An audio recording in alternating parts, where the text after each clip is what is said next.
ታሪኩን ከቀደመ አብያተ ክርስቲያናት ወደሚወስድ አንድ ደብር እያቀናን ነው። ክርስትና ማዕከል ወደ ሆነችው ለወርቃማው የሸዋ ዘመን የስልጣኔ ታሪክ የራሳቸውን አሻራ ያሳረፉ ድንቅ አብያተ ክርስቲያናት የሚገኙባት ደብረ ብርሃን ከተማ የዛሬው መዳረሻችን ናት።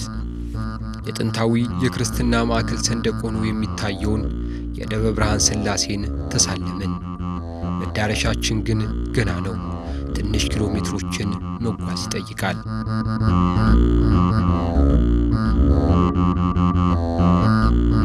የመንገዳችን ግራና ቀኝ በቆርቆሮ በተሰሩ አነስተኛ መጠን ባላቸው ሱቆች ተሸፍኗል። ግማሹ የሸቀጣ ሸቀጥ ሱቁን ከፍቶ ገዢን ይጠብቃል። እኛ ግን በድንገት የቅድስት ቤተ ክርስቲያን ንዋያተ ቅድሳት መሸጫን ስንመለከት ልናሳያችሁ ካሰብንበት ስፍራ መድረሳችንን ተረዳን። የክቧን ቤተ ክርስቲያን ታሪክ ለመረዳት አጠገቧ እስኪደርሱ ጊዜ የሚወስድ አይደለም። አይቶ ከሩቅ መረዳት ይቻላልና የደብረ ገነት ቅዱስ ራኤልና አንቀጸ ምሕረት ቅዱስ ሚካኤል አንድነት አብያተ ክርስቲያን የዛሬው መዳረሻችን።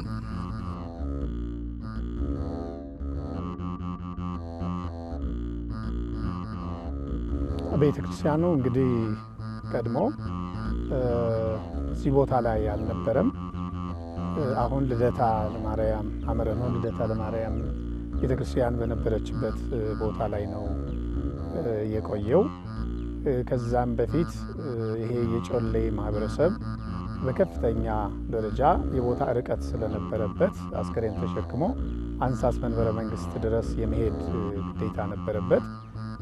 ይህንን ጥያቄ ለሀገረ ስብከቱ ለመንበረ ጵጵስና ለመንበረ ፓትርያርክ ጥያቄውን አቅርቦ ልዑካን መጥተው ቦታውን ካዩት በኋላ ማን ይሁን የሚለው ሌላ ጥያቄ ነበርና እዚሁ አርሶ አደሩ መካከል እግዚአብሔር እውነቱን የገለጠላቸው ሰዎች በራእይ ተገልጾላቸው በዚህ በፊት ለፊታችን የምናየው ቦታ ሰፊ ማሳ አለ። ነገር ግን በየጊዜው ሰው እሸት የማይበላበት ነበረ። መስከረምን፣ ጥቅምት ውርጭ ይመታዋል። እንዲሁ ዘርቶ አጭብጭቦ ይገባል እና አንድ አባት በራእይ ተገልጾላቸው የቅዱስ ራኤል የቃል ኪዳን ታቦት ቢገባ ይሄ ሁሉ መከራ ይርቅልናል የሚል ለሕዝቡ ገለጻ አደረጉ። ሕዝቡም በዚህ ተስማማ። የቅዱስ ራኤል ቤተክርስቲያን የቃል ኪዳን ታቦት አሁን ቅድም ባልኩ ቦታ ላይ መጣ። እዛ እየተገለገለ ከቆየ በኋላ የአገልግሎት ቦታውን ወደዚህ ሽፍት ተደርጎ ለረጅም ጊዜ ቆየ። ይሄ ራሱ የምታየው ህንፃ ቤተክርስቲያን ኦልሞስት ከ16 ዓመት በላይ በግንባታ ሂደት ውስጥ ቆይቷል። 1992 ዓመተ ምህረት አካባቢ አሁን አለበት ቦታ ላይ መጥቶ ተተክሏል ማለት ነው። መቃኛዋን አይታችኋት ከሆነ ካለው ካቴድራል ቤተክርስቲያን ፊት ለፊት እዛ ጋ ነው ከልደታ ወጥቶ መቃኙ የገባው። ከዛ ወዳውኑ ብዙ ሳይቆይ አሁን እየተገለገልንበት ያለ ነው ካቴድራል ቤተክርስቲያን። ያው በወቅቱ የነበሩ ሰበካ ጉባኤ እና ምእመናን በህብረቱ ነው ጀመሩት። ለ16 ለ15 ዓመታት ከፈጀ በኋላ ያው 2013 ዓመተ ምህረት ለምርቃት በቅቷል ማለት ነው። ስለዚህ ባጭሩ የቅዱስ ራኤል ቤተክርስቲያን ታሪክ ይህንን ይመስላል። ከቅዱስ ሥላሴ ቤተክርስቲያን ጀርባ ወይም ዝቅ ብሎ ካለው ከገደሉ በታች ያለው አሁን የምታየው መንደር አልነበረም። የእርሻ ቦታ ነበረ። አርሶ አደሮች የሚኖሩበት ነበር። በጣም አነስተኛ ምእመናን የሚኖሩበት ስለነበረ ቤተክርስቲያኑን ጀምሮ ለመጨረስ የኢኮኖሚ አቅም አዳጋች ነበረ። በዚህ ምክንያት ረጅሙን ጊዜ ፈጀ። እንደ ምሳሌ 12 የቤተክርስቲያን አስተዳዳሪዎች በዚህ ቤተክርስቲያን ተጀምሮ እስከሚያልቅ ድረስ ተፈራርቀዋል ማለት ነው። እኔ በመጨረሻው ነው የመጣሁት። እኔና ከኔ ጋር ያሉ የሰበካ ጉባኤ አባላት ከመጣን በኋላ ህዝባችንን ሰብስበን አወያይተን የቤተክርስቲያን በዚህ መንገድ መቀጠል የለበትም፣ ስለዚህ ሁላችንም የምንችለውን ማድረግ አለብን ብለን ተነሳን። እግዚአብሔር ረዳን። 1 ዓመት ከ6 ወር ብቻ ፈጅቶ በገንዘብ ካልኩሌት ሲደረግ ተጀምሮ እስከሚያልቅ ድረስ በፈጀው ገንዘብ ካልኩሌት ሲደረግ ወደ 65% የሚሆነውን እኔ በአስተዳዳሪነት ከመጣሁኝ ወይም አዲሱ የሰበካ ጉባኤ አባል ከመጣ በኋላ የተከናወነ ነው። በዛ መንገድ 1 ዓመት ከ6 ወር ፈጅተን ብዙ ሰዎች ተረባርበውበት የራሱም የቅዱስ ዑራኤል ፈቃድ ሆኖ ነው ያለቀው ማለት ነው። የቅድስት ቤተ ክርስቲያን ጠረን የናፈቃቸው ከቅኔ ማህሌቱ ገብተው ስጋው ደሙ ለመቀበል ይናፍቁ የነበሩ በአካባቢው አጠራር የጮሌ አርሶ አደሮች በአካባቢው ቤተ ክርስቲያን ባለመኖሩ ግብራቸው ቤተ ክርስቲያን ማነጽ እህል ዘርቶ የሚያበቅሉበትን መሬት ደግሞ የቅዱስ ሩፋኤል ጽላት ማረፊያ እንዲሆን ፈቀዱ። ከሩቅ ይሰማ የነበረው የቤተ ክርስቲያኒቷ ዜማ ከበራቸው እንዲቀርብ ተመኙ። ሐሳባቸው እውን ሆነ። እንግዲህ 2013 ግንቦት 22 የቅዱስ ዑራኤልን ካቴድራል ጨርሰን ያስመረቅንበት ዕለት ነው። ከዛን ሰዓት ጀምሮ ደግሞ ይታሰብ ነበር ሌላ ቤተ ክርስቲያን ወይ በቅዱስ ገብርኤል ወይ በቅዱስ ሚካኤል ስም አንድ ቤተ ክርስቲያን ቢኖር ተብሎ ይታሰብ ነበር። የመጀመሪያው ይታሰብ የነበረው ዑራኤል ይኖርባት የነበረችው መቃኞ ቤተ ክርስቲያን ያው የመላእክት ስብስብ ስለነበረ ደብሩ ላይ የነበረው ሶስቱም አንድ ላይ ቅዱስ ሚካኤልና ቅዱስ ገብርኤል አንድ ላይ ከሚደበሉ አንዱን መቃኞዋ ጋር በተለይ ቅዱስ ሚካኤል መቃኞዋ ጋር ብናሳርፍ የሚል ሐሳብ በሰበካ ጉባኤው በማህበረ ካህናቱ በምእመናንም ጭምር ጥያቄ ነበረ። ያ ጥያቄ ወደ ሀገረ ስብከት ቀረበ። ከቅዱስ ዑራኤል ጋር ቅዱስ ሚካኤልን አብረን ከምንደብል ቅዱስ ሚካኤልን እዛው መቃኞ ጋር እንተውና ለብቻውና አገልግል የሚል ጥያቄ ሲቀርብ ብፁዕ አቡነ ቀሌምንጦስ አይ ሁለት መልአክ ባንድ ላይ አይደበልም፣ ማን ነው አንድ ግቢ ውስጥ ሁለት ታቦት አይተከልም፣ ምናልባት ለብቻው የምታስቡት ነገር ካለ እሱን አስቡ ብለው ሐሳብ ሰጡ፣ መመሪያ ሰጡ። በዛ መሰረት ያው የቤተ ክርስቲያናችን አስተዳዳሪ ቅድም ነግረዋቸዋል ብዬ አስባለሁ። ከዛ በኋላ ሌላ ሐሳብ መጣ ማለት ነው። ለሐሳቡ መነሻ የሆነው ምንጭ የሆነው የቅዱስ ሚካኤል ቤተ ክርስቲያን ከቅዱስ ዑራኤል ጋራ አንድ የቅዱስ ሚካኤል ታቦት ከቅዱስ ዑራኤል ጋራ ለረጅም ዘመን አብሮ ይኖር ነበረ። ቃና ዘገሊላን እያነገስ እያከበርን እንኖር ነበረ። ታቦቱን ወደዚህ ካስገባን በኋላ ቀድሞ የነበረበት መቃኞ ይሄ ፊት ለፊት የምናየው ነው እና ቅዱስ ሚካኤል እንዴት ሊቀ መላእክት ነው እንዴት በውስጥ ይሆናል የሚል ምኞትና ፍላጎት ነበረኝ። የት ግን እንደምንተክል ግራ ይገባን ነበርና ህዳር 12 ቀን ያ ዘመን እንደምታውቁት ኢትዮጵያ የታመሰችበት ብዙ ልጆቿንም ያጣችበት እንደ ቤተ ክርስቲያንም መከፋፈል ጭምር አሁን በትግራይ አባቶቻችንና በኢትዮጵያውያን እዚህ ባለነው መካከል የትግራይ ኦርቶዶክስ ተብሎ መሰየም እስከመቻል ድረስ ጣባሳ ያጣለ ጦርነት ነው። ለቤተ ክርስቲያን አሳዛኝ ነው በእኔ ግምገማ ማለት ነው። እና ያ እዚህ ጣርማበር አካባቢ በደረሰበት ሰዓት ከምእመናን ጋራ ወደ እግዚአብሔር አንድ ጸሎት አቀረበ። እግዚአብሔር ከተማችንን ቢጠብቅልን፣ እግዚአብሔር እቺን ኢትዮጵያ የተባለች ሀገር ከመፍረስ ቢያድናትና ለኢትዮጵያ ከዚህ መከራ ለመታደጓ ልክ ያዕቆብ በፍኖተ ለዛ ለእግዚአብሔር ምስክር እንዳስቀመጠ ሁሉ በቅዱስ ሚካኤል ስም ቤተክርስቲያን እንሰራለን ብለን በእግዚአብሔር ፊት ይህንን ቃል ገባን። መሬት የለንም፣ መትከያ ቦታ የለንም፣ ገንዘብ የለንም፣ ሐሳብ ግን አለን። ይህንን ሐሳብ እግዚአብሔር ቢያስፈጽመን ብለን በዛ ዕለት የተገኙ ምእመናን እንደማስታውሰው ወደ 85,000 ብር ተሰበሰበ። ብር ይሰብሰብ እንጂ ግን መስሪያ ቦታ የለም። በዚህ አጋጣሚ በእውነት የኢትዮጵያ ሕዝብ ይህንን ቃል የምትሰሙ በዓለም ውስጥ ያላችሁ ሁሉ ልታመሰግኗቸው የምፈልገው የጮሌ አርሶ አደር ምእመናን ለእምነቱ ቀናኢ ለእምነቱ ዘብ የሚቆም በመሆኑ ይህንን እሁድ ቀን ነበረ የዋለውና በማግስቱ ሰኞ ኦፊሻል ደብዳቤ ከቤተ ክርስቲያናችን ለጮሌ መሬት አስተዳደር አቀረብ።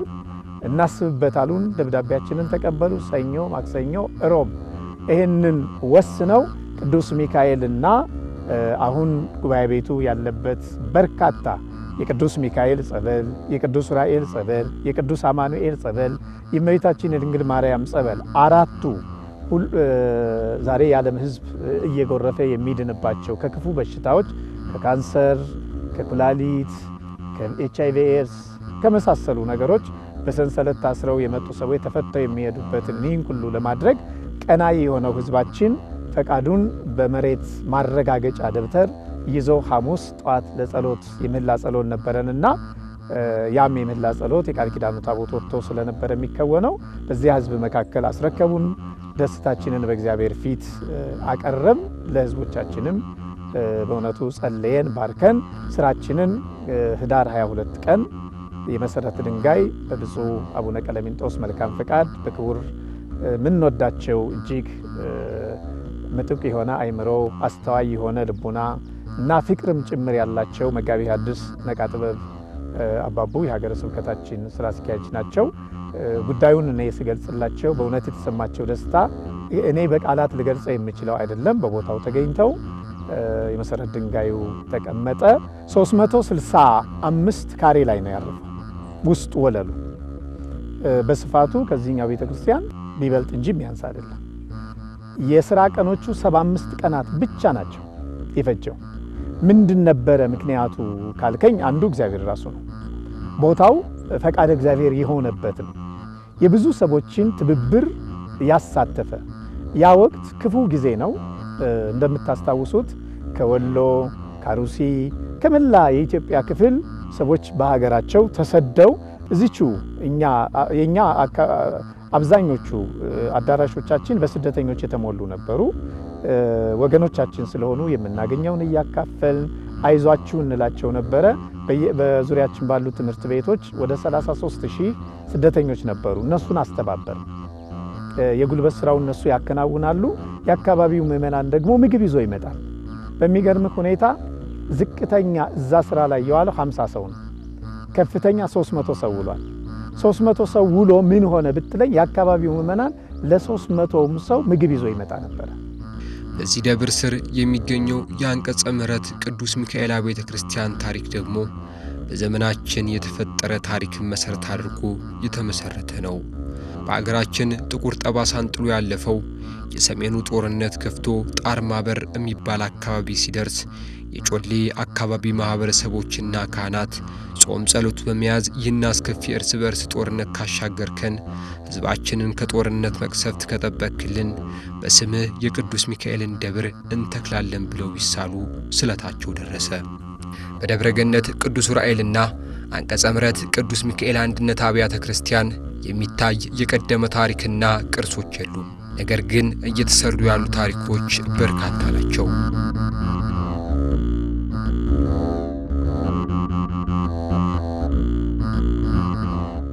የዝግጅት ክፍላችን ይህን ታሪክ ለመሰነድ ቦታው በተገኘበት ወቅት ካህናት የሌሊቱን ሥርዓት ቅዳሴ ጨርሰው የልማት ሥራ ሲያከናውኑ አገኘናቸው።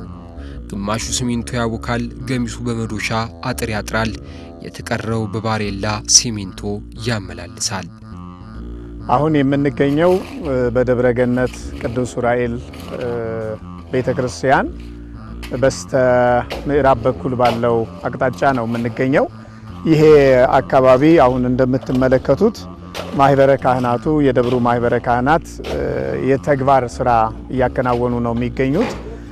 ይሄም በዋናነት በዚህ ፊት ለፊት የምታዩት ቆርቆሮ በቆርቆሮ የሆነውና ይሄ ድንጋዩ፣ ጠጠሩ፣ አሸዋው ያለበት ለቡና ማቀነባበሪያ ለፋብሪካ ግንባታ ተሰጥቶ የነበረ ቦታ ነው። ይሄ ቦታ ለቤተ ክርስቲያኑ አገልግሎት አስፈላጊ በመሆኑ ምክንያት እና ለቤተ ክርስቲያኑም እጅግ ቅርብ ስለሆነ የአካባቢው ምዕመናንና እኛም እንደ ቤተ ክርስቲያን ለመንግስት ጥያቄያችንን አቅርበን አንደኛ የቡና ፕሮጀክቱ ከአምልኮት ስርዓቱ ጋራ የማይገናዘብ ስለሆነ፣ በሁለተኛ ደረጃ ያለው ዙሪያው ለቤተ ክርስቲያኑ በቂ ቦታ ስላልሆነ ወደኛ ተመልሶ እንዲሰጠን ጥያቄ አቅርበን ነበረ። ረጅም ጊዜ ፈጅቶ ኦልሞስት 1 ዓመት ያክል በቅርብ ጊዜ ነው ያለቀው። አሁን ትናንት ማክሰኞ ዕለት ነው ያለቀው። ለዚህ ካሳ 1.1 ሚሊዮን ያክል ገንዘብ ከፍለናል። ዛሬ ይህንን ቦታ ለማስከበር የቤተ ክርስቲያኑ አካል አድርገው ለማልማት ማህበረ ካህናቱ ይሄው እንደምታዩቸው በስራ ላይ ናቸው ያሉት። ከሌሊቱ 12 ሰዓት ቀደም ብለው ነው አብዛኞቹ አሁን የቄደር አገልግሎት፣ የክርስትና አገልግሎት፣ ሌሎችም የጸሎት አገልግሎቶች ስላሉ አንዳንዶችም ደግሞ ሌላ የተግባረ የሰርክ ተግባር የግል ተግባር ስላለባቸው በዛ መንገድ ሄደው ነው እንጂ ሁሉም ማህበረ ካህናት የአካባቢው ምዕመናን ጭምር የተሳተፉበት ነው። እንግዲህ እዚህ ቦታ ላይ እግዚአብሔር ረድቶን ይህንን ከዛ የቆርቆሮ አጥር ይታያቸዋል ጨርሶ ያልፈረሰ ከዛ ጀምሮ ያለውን ቦታ በአዲስ መልክ ነው ወደ ቤተክርስቲያኑ እያመጣን ያለ ነው። አሁን በቅርብ ጊዜ በዚህ 2-3 ቀን ስራውን እንጀምራለን እያሰብን ያለ ነው። እግዚአብሔር ቢረዳን ማህበራችንም ማህበረ ቅዱሳን ዓላማ አድርገው ከሚሰራባቸው አንዱ ነው ብለን እናምናለን። ሪሃቢሊቴሽን ሴንተር እናደርገዋለን ነው። በርካታ ወላጅ አልባ ህፃናት እንዲሁ ደግሞ ለሀገር ባለውለታ የነበሩ ሜዳ ላይ የወደቁ ብዙ አዛውንቶች አሉና ይሄ ለማንም የሚተው ስላልሆነ የቤተ ክርስቲያን ቀዳሚ ተግባርም በመሆኑ ይሄንን እናደርጋለን ብለን እያሰብን ነው።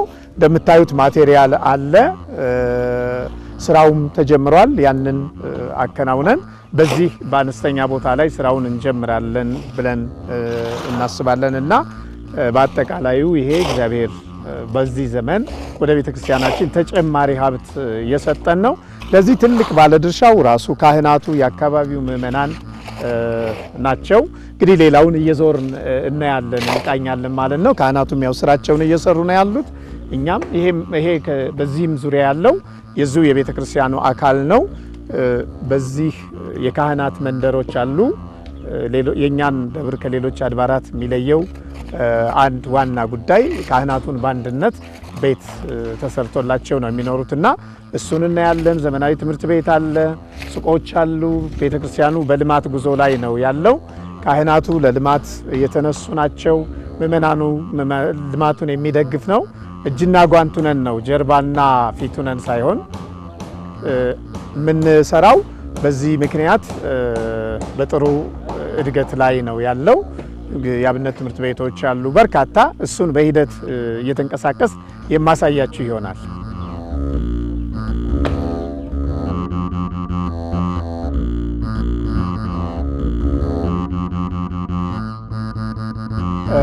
አሁን ደግሞ የምንገኘው አዲስ በተያዘው ፕሮጀክት ካህናትን በአንድ ቦታ ላይ የማኖር እሳቤዎች አሉ። ቀድሞ የነበረ ወደፊት የምናየው ይሆናል። በርካታ ወደ 19 ካህናት ከምነመላ ቤተሰባቸው በትዳር የሚኖሩትን ማለት ነው የያዘ ፕሮጀክት እስካሁን ድረስ አከናውነናል። አሁን ደግሞ ለ7 ካህናት መኖሪያ የሚሆን ፕሮጀክት ነው ይሄ በዚህ ዓመት እየተከናወነ ያለ ነው። በሌላም በኩል አለ 3 ካህናቶችን የያዘ በዛኛው በኩል ኦልሞስት በዚህ ዓመት ለ10 ካህናት የተሰራ ፕሮጀክት ነው።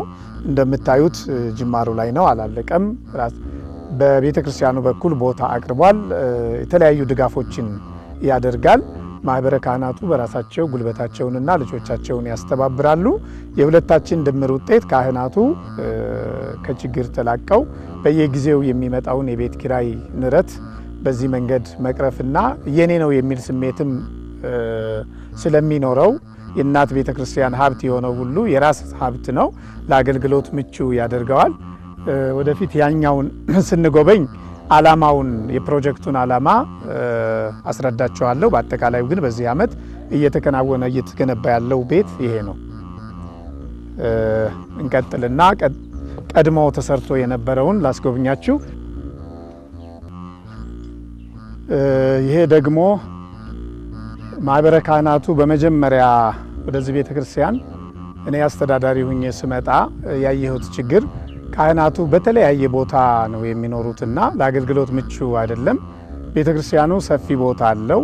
ይህንን አስተባብሮ ፕሮጀክት መስራት ቢቻል ቤተ ክርስቲያኑ ተጠቃሚ ያደርጋል ብለን ስላሰብን ፕሮጀክት ሰርተን አሁን ይሄ የምታዩቸው በዚህ በኩልም አለ በጀርባ በኩልም አለ 19 ካህናት እዚህ ቦታ ላይ ይኖራሉ። ለአገልግሎት ምቹ ነው። አንድ ላይ ተቀሳቅሰው በአገልግሎት ሰዓት ይሄዳሉ። ማህበራዊ ህይወታቸውን በጋራ ይከውናሉ። ኢቭን የቀለም መጠያየቅ አብረው አንዱ ከአንዱ ጋራ እየተቀጻጸሉ መንፈሳዊ እድገት ያመጣሉ ማለት ነው። በዚህ በኋላ የምናየው ይሆናል። የቅኔ መምህሩ እዚሁ ነው ያሉት። ጉባኤያቸውን የሚያስተምሩት እና የጉባኤ ጎጆቻቸው በአንቀጸ ምሕረት ቅዱስ ሚካኤል ነው። መኖሪያቸው ግን እዚሁ ነው። ቤተክርስቲያኑ ሰርቶ በነፃ ነው ያስረከባቸው። መብራት አለ፣ ውሃ አለ፣ ሁሉም ጋር መብራት አለ፣ ውሃ አለ። ይህንን ሁሉ አሟልቶ ነው ፕሮጀክቱ። ኦፍ ኮርስ ሶስት ሀሳቦች ያሉት ነው። አንደኛው ቅድም እንዳልኩት በተናጠል በተለያየ ቦታ ላይ ያሉት ማህበረ ካህናት ወደ አገልግሎት ሲመጡ ዘመኑ እጅግ የከፋ ከመሆኑ የተነሳ ጉዳት ይደርሳል። በተለያዩ ቦታዎች ላይ ካህናት ላይ ድብደባ፣ ዘረፋዎች ይካሄዳሉና እሱን በዋናነት መቅረፍ ነው የፕሮጀክቱ ዓላማ። አንድ ላይ ሲሆኑ እንደምታውቁት የካህናት አገልግሎት ሌሊት ነው አብዛኛው፣ ለሰዓታት ለማህሌት ሰው በሚሞት ጊዜ ለፈታትም ስለሚቸገሩ በጋራ ሆነው ይህንን አገልግሎት እንዲያከናውኑ ነው። በሁለተኛው ደረጃ ምንም እንኳን ቤተክርስቲያን የተወሰነ ደሞዝ ቢከፍላቸውም የቤት ኪራዩ ከጊዜ ወደ ጊዜ እየናረ ስለመጣ ያገኙትን ደሞዝ የቤት ኪራይ የሚወስደው ስለሆነ ሁል ጊዜ ቆዛሚና የተጎሳቆለ ኑሮ ካህናቱን እንዳይኖሩ ለማድረግ ነው ሁለተኛው የፕሮጀክቱ ዓላማ። ሶስተኛው ደግሞ ሰሚ ቢዝነስ ነው። ምክንያቱም የባለቤትነት ጉዳይ ስላለበት በክራይ መልክ በየዓመቱ ውል እየታደሰ ነው የሚኖሩት። የተወሰነ ክፍያ ደግሞ እንዲከፍሉ ይደረጋል። ካህናቱ የቤት ተጠቃሚ በመሆናቸው ብዙ አትርፈዋል። በነገራችን ላይ ወንበር ማስተማር ጀመርኩት 1996 ነው የጀመርኩት እና ይህን ያህል ዛት በነበርኩበት ሰዓት እንደዚህ ያለ በተዘዋወርኩ ቦታዎች አላየሁም። እዚህ ስመጣ ግን ከተማ እንደመሆኑ ራቅ ካለ ቦታ መጥቶ ለማስተማር ሌላ አገልግሎት ለመምጣት ይከብዳል። ያን በታሰይ ማድረግ ከዚህ ከቤተክርስቲያኑ አካባቢ ለካህናቱ እያንዳንዱ ተሰርቶ ነበር። እኔም ከመታየው አንፃር በእርግጥ ሌላ ለመምጣት ለማገልገል ከአቅመ ደካማነት አስቸጋሪ ነበርና ግን ከዚሁ በመሆኑ በፈለግነው ሰዓት ወጣ ወደ ቤተክርስቲያን እናገለግላለን። አንደኛ ይሄ ነው። ሁለተኛው ደግሞ ወደ ወጭ ሲታይ በዚህ ሰዓት የቤት ነገር በጣም አይታሰብም። ነገር ግን እንዳቅማችን እዚሁ በመሰራቱ ከብዙ ነገር ተናናና በጣም እኔ ለሌላዎች ቦታዎች ሁሉ አርአያ ቢሆን ብዬ እንደ ትልቅ ነገር የሚወስደው ነገር ነው። በመልአከ ገነት አስተዳዳሪነት፣ ፈቃደኝነት፣ አባታዊነት ይህንን ቤት ተሰጥተን ታገኘን ወዲህ ጤናችንን አግኝተን አገልግሎታችንን በጥሩ እያገለገልን እውነት አባታችን መልአከ ገነት ቀሲስ ኃይሌ አየለ በጣም የተወደዱ የተከበሩ ደግ አባት ካህናትን በደንብ ይዘው ቤተክርስቲያንን የሚሰሩ ካህናትን የሚያነጹ እንዳንቸገር በመንገድ ላይ ስንኬድ አንድ ላይ ያደረጉን እንግዲህ ለቤተክርስቲያን አገልግሎት ሆነ ለሕዝብ አገልግሎት ችግር በደረሰበት ጊዜ ተጠራርተን ተከባብረን አንድ ላይ በመሆን ግማሻችን ቤት እንጠብቃለን፣ ግማሻችን ወደ አገልግሎት ወደ ቤት ጥበቃውም ስለሚያስፈልገው እየሄድን ምን የተገኘ ነው። ተነ ሚስቶቻችን ተነ ባለቤቶች ተነ ልጆቻችን ጤናማ ሆነን የኖርነው በክቡር አባታችን መልካም ፈቃድነት ይህም ቦታ ተሰጥቶን ወዲህ መልካም እንኖራለን። ቅድስት ቤተ ክርስቲያን ለደካሞች ብርታት፣ ተስፋ ለቆረጡ መድኃኒት ብቻ አይደለችም፣ ሰርተውና ለፍተው ለሚበሉ ሁሉ ምቹ ምህዳርን የምትፈጥርም ጭምር እንጂ።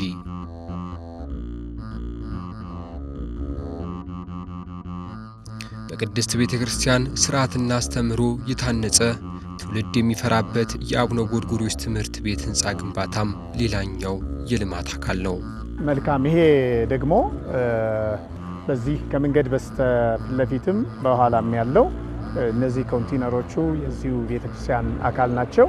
በቅርብ ጊዜ ቤተክርስቲያኑን በራስ አገዝ ልማት ራሱን በማስቻል ሁሉ ጊዜ እንደሚታወቀው ከምዕመናን ብቻ ጥላ በመዘቅዘቅ ቤተክርስቲያንን በቤተክርስቲያን ውስጥ የሚኖሩትን አገልጋዮች ህይወታቸውን ማስተካከል አይቻልም።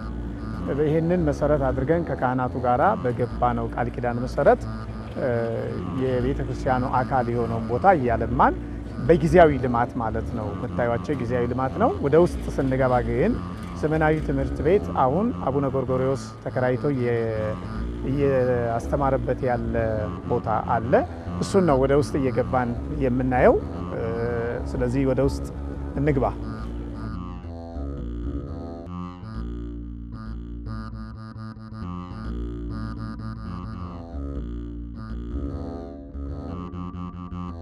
ሁለት እንትን ነው ካምፓስ ነው ያለው ወይም ሁለት ቅጽረ ግቢ ነው።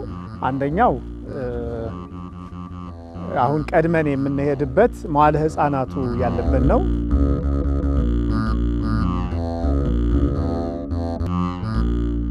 ይሄ እንግዲህ አሁን እየገባንበት ያለ ነው። ለመጀመሪያ ጊዜ ቅድም ካያቸው ጊዜያዊ ሱቆች በመነሳት በመጀመሪያ ይሄ ዋና መንገዱ ሲወጣ መንግስት ፕሮጀክት ነበረ። መውጫ አካባቢ ከቤተ ክርስቲያኑ በስተቀኝ በኩል ከ5 የማይበልጡ የባህር ዛፍ ጉቶዎችን ገምቶ 331 ሺህ ብር መንግስት ሰጠን። ያንን 331 ሺህ ብር አልባሌ ቦታ ላይ ማወል ወይም ደግሞ ለደሞዝ ተጨማሪ ማድረግ ወይም ለሌላ ቦታ አልፈለግንም። በዋናነት የሰበካ ጉባኤው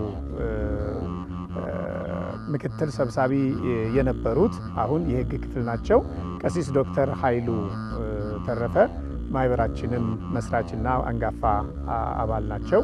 እሳቸው ጋር ነው በአንድነት ወደዚህ ቤተክርስቲያን ለማገልገል እኔ በዋና አስተዳዳሪነት፣ እሳቸው ደግሞ የሰበካ ጉባኤ ሰብሳቢ በመሆን የመጡት። ተነጋገርን። 331 ሺህ ብር ካለን ሀብታም ነን። ስለዚህ ሀሳብ ነው የሚያስፈልገን።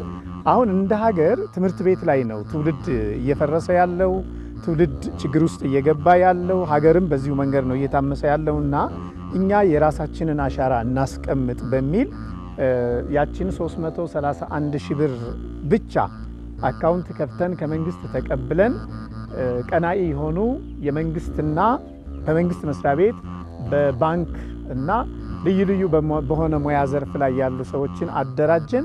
ካደራጀን በኋላ 331 ሺህ ብር ሰጥተን ትምህርት ቤት ሰርታችሁ ስጡን አልናቸው። በዚሁ መሰረት የፈራዮ ቡድን፣ የግንባታ ቡድን፣ የክትትል ቡድን እና ሌላው ደግሞ ሌቨሩን የጉልበት ስራውን የሚሰራ አካል አድርገው ወደዚህ እየመጣን እናየዋለን። ለመጀመሪያ ጊዜ በ331 ሺህ ብር የተገነባውን ትምህርት ቤት ነው አሁን እየጎበኘን ያለ ነው። ከዛ ከዳር ጀምሮ ይሄ እጽዋቶቹ ያሉበት ምናልባት እየቀረባችሁ ታዩታላችሁ 5 ክላሶችና እዚህ ደግሞ ለአስተዳደር ክፍል የሚሆኑ ውስጣቸው በደንብ ሊሾ የተደረጉ በኮምፐርሳቶ በተለያየ መንገድ ዲዛይናቸው ያማረ ትምህርት ቤቶች 9 ክላሶችን በመጀመሪያው ዓመት 331 ሺህ ስታልቅ በግል 100 ሺህ ብር ተበደርኩ ነኝ። ለዚሁ ፕሮጀክት መጨረሻ 400 ሺህ ሆነ። 100 ሺህ ደግሞ እንደገና ሰበካ ጉባኤ ከማንም ፈልጎ ብታምኑም ባታምኑም የዛሬ 6 ዓመት ወይም የዛሬ 5 ዓመት 6 ዓመት አልሞላውም እነዚህ 9 ክላሶች በ500 ሺህ ብር ብቻ የተገነቡ ናቸው ማለት ነው። በሚቀጥለው ዓመት ይህንን 6 ክላስ በ2.7 ሚሊዮን እንግዲህ ያው ይህንን የሚያይ የኢትዮጵያ ሕዝብ ምን ያህል ወጪ ሊወጣበት ይችላል የሚለውን መገመት ይችላል። አብዛኛውን ስራ ውሃ ማጠጣቱን የመሳሰለውን ነገር በሱታፌ ማህበረ ካህናቱ ይሳተፋል፣ ሰንበት ትምህርት ቤቱ ይሳተፋል። ይሄም በማድረግ በአጠቃላዩ እዚህ ለመዋዕለ ሕፃናቱ ለኬጂ ማለት ነው እዛ ጋር 5 ክላስ እዚህ 6 እዚህ 4 11 15 ክላሶችን እዚህ ገንብተን ስንጨርስ እንደገና ደግሞ ከአንደኛ እስከ 8ኛ መስራት አለብን ብለን ተነሳን። ባለፈው ዓመት ዲዛይኑን አሰራን። G+3 የሆነ ፎቅ ጀምረናል። አሁን እሱን እናያለን ማለት ነው። G+3 ፕላን አሰርተን ባለፈው ዓመት ጀመር። ታችኛውን ወለል ጨርሰን 5 ክላስ ነው አሁንም አቡነ ጎርጎርዮስ ያስተማረበት ይገኛል። ዛሬም በዚህ ዓመት ደግሞ ሁለተኛውን ፍሎር ኦልሞስት እየጨረስን ነው። ከአንድ 15 ቀን በኋላ ስራ ይጀምራል ማለት ነው። በረፍት ጊዜና በሚመጣው ክረምት ኦልሞስት ይሄ ፕሮጀክት ይጠናቀቃል። ቀጥሎን በዚህ ያሉትን ቅድም ስናገር እንደሰማችሁኝ ትንንሾቹን ወይም ቴምፖራሪ የሆኑትን ሱቅና ኮንቴነሮች እያፈረስ በእንደዚህ አይነት ግንባታ የሚቀጥል ነው። ከዚህ ፕሮጀክት ቀጥሎ ይህ ልክ እንዳለቀ ከዛ ከጥጉ የሲሚንቶ ማምረቻ የብሎኬት ማምረቻ አለ። ከሱ ተነስቶ እስከታች የሚሆን ትልቅ ከG+4 ያላነሰ ፕላን እያሰራን ያለ ነው። ይቀጥላል ማለት ነው። ደህና ናችሁ? ለ2018 በሰላም አደረሳችሁ። የበረከት የሰላም ዘመን እግዚአብሔር ያድርግላችሁ። ለቁም ነገር ያብቃችሁ። ቁጭ በሉ። በደብሩ አገልጋዮች የሚከናወኑት የልማት ስራዎች አካባቢው አረንጓዴ ሸማ የለበሰ እንዲመስል አስመስለውታል።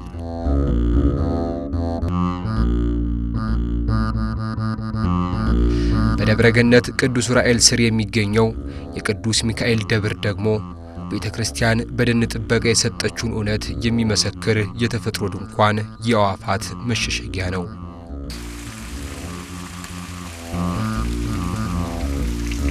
የስፍራውን ገደላማ ቦታዎች ለሁለት ከፍሎ የሚሄደው የበሬሳ ወንዝ ለአካባቢው ልዩ ውበት ሰጥቶታል።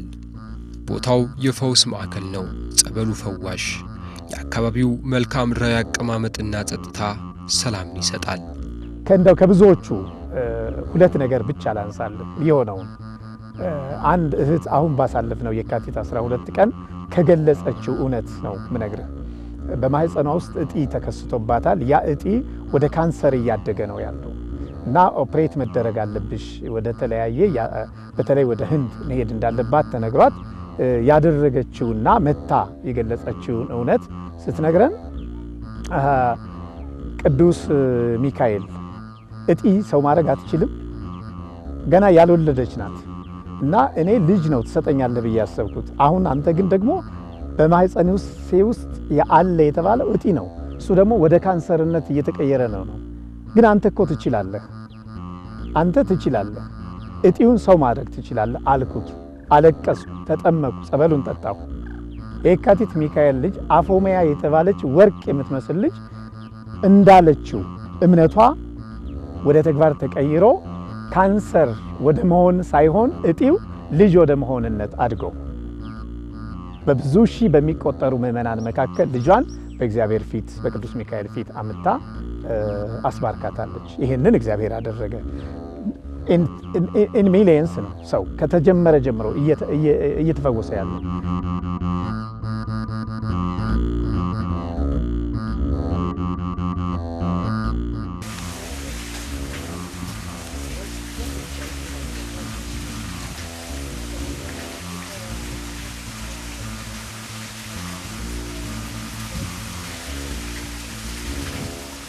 ተዝቆ ከማያልቀው የቤተ ክርስቲያን እውቀት እንደ ንብ እውቀትን ሊቀስሙ የሚታትሩ የአብነት ተማሪዎች የደብሩ ድምቀት ናቸው።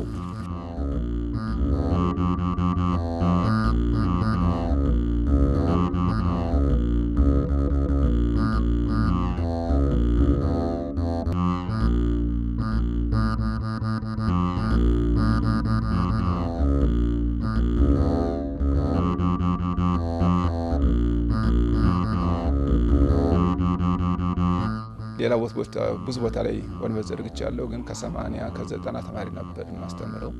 አሁን ግን 260 እስከ 280 ተማሪ አካባቢ ያው ተማሪ ወጣ ገባ ይላል።